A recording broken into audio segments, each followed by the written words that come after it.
بسم اللہ الرحمن الرحیم۔ حضرت ابو ہریرہ رضی اللہ تعالی عنہ کی روایت ہے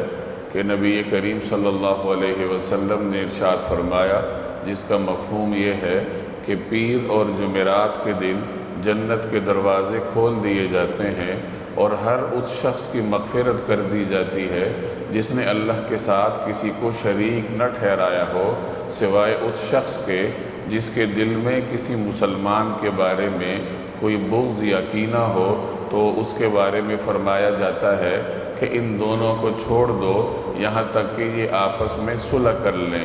یہ جملہ رسول اللہ صلی اللہ علیہ وسلم نے 3 دفعہ ارشاد فرمایا کہ اس کے بارے میں کہا جاتا ہے کہ ان دونوں کو چھوڑ دو یہاں تک کہ یہ آپس میں صلح کر لیں۔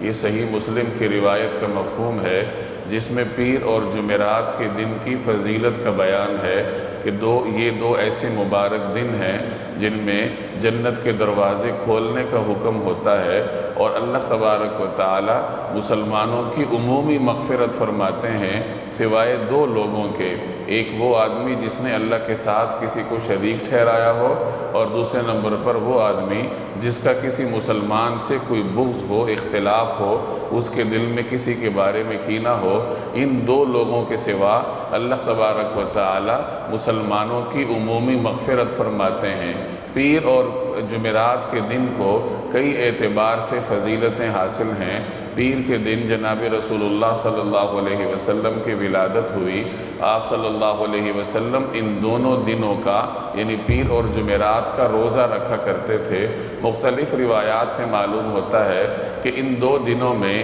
بندوں کے اعمال بھی اللہ تبارک و تعالیٰ کی بارگاہ میں پیش ہوتے ہیں، اس لیے بھی مسلمانوں کو ان دونوں دنوں کے روزہ رکھنے کی ترغیب دی گئی ہے، تاکہ جب ایک مسلمان کے اعمال اللہ کے دربار میں پیش ہوں تو وہ روزے کی حالت میں ہو۔ جیسے میں نے عرض کیا کہ نبی کریم صلی اللہ علیہ وسلم ان دونوں دنوں کے روزہ رکھنے کا اہتمام فرمایا کرتے تھے، تو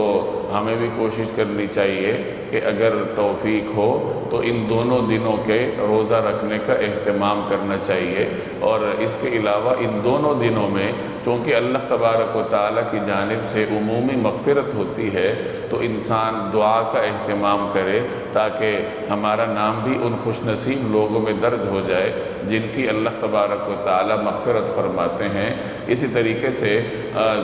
اس روایت میں جیسا آپ نے سنا کہ اگر کسی آدمی کا کسی سے اختلاف ہو، بغض ہو، تو اللہ جل جلالہ اس کو بھی اپنے حال پر چھوڑ دیتے ہیں۔ لہٰذا کوشش کرنی چاہیے کہ کسی مسلمان کے بارے میں ہمارے دل میں کسی قسم کا بغض اور کینہ نہ ہو۔ اللہ تبارک و تعالی عمل کرنے کی توفیق عطا فرمائے۔